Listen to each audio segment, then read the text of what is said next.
बारिश की हल्की बूंदें छत पर टपक रही थीं, और कमरे के कोने में बैठी एक बूढ़ी माँ की आंखों से भी खामोशी से आंसू टपक रहे थे।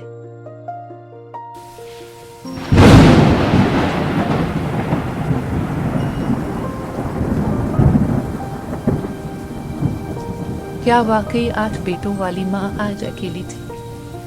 ये कहानी है ज़ैनब बीबी की, एक ऐसी माँ जिसने अपनी पूरी जिंदगी अपने 8 बेटों पर कुर्बान कर दी। ज़ैनब बीबी का शौहर बहुत पहले इंतकाल कर गया था।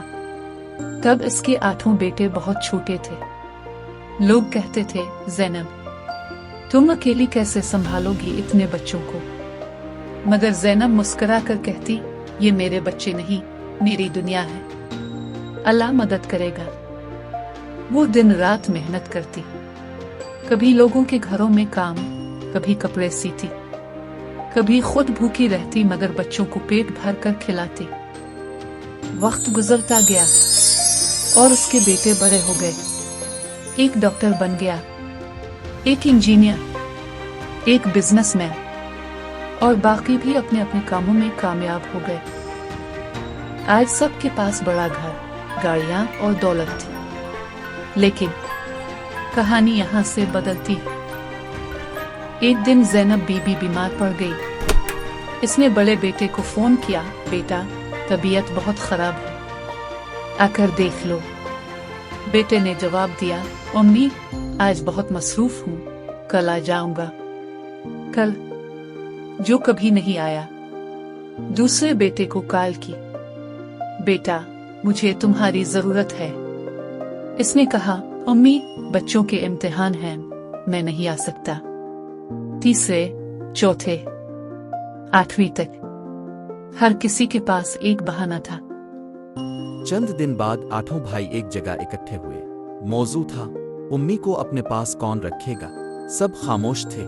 फिर एक बोला, मेरे घर जगह नहीं है। दूसरा, मेरे बच्चे डिस्टर्ब होंगे।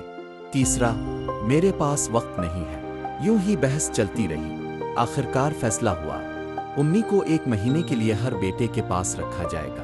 पहला महीना गुजरा, माँ दूसरे घर गई। दूसरा महीना, तीसरा, हर घर में वो खुद को बोझ महसूस करने लगी। कभी कोई कहता, उम्मी जरा आहिस्ता बोला करे। कभी कोई कहता, उम्मी अब की वजह से हमें मुश्किल हो रही है।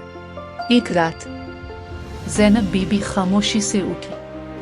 उसने एक कागज लिखा और घर से निकल गई। सुबह जब सब जागे तो माँ घर में नहीं थी। कागज पर लिखा था, मैंने तुम 8 को अकेले संभाला, लेकिन तुम 8 मिलकर भी एक माँ को ना संभाल सके।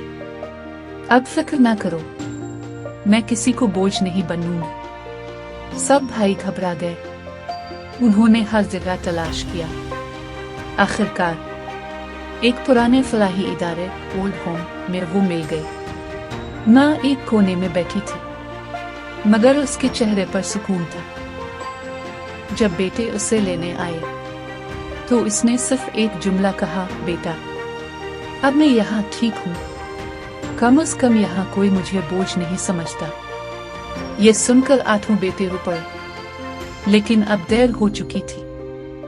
माँ वो हस्ती है जो खुद भूखी रहकर भी औलाद को खिलाती है, मगर जब औलाद बड़ी हो जाए तो अक्सर माँ के लिए जगह छूटी पड़ जाती है। याद रखिए, वक्त बदलते देर नहीं लगती। आज आप जवान हैं, कल आप भी बूढ़े होंगे। अगर आप भी अपनी माँ से मोहब्बत करते हैं तो आज ही उनके पास जाएं, उनका हाथ थामें, और ये वीडियो लाइक, शेयर और सब्सक्राइब जरूर करें, ताकि हर बेटा अपनी माँ की कदर करना सीख जाए।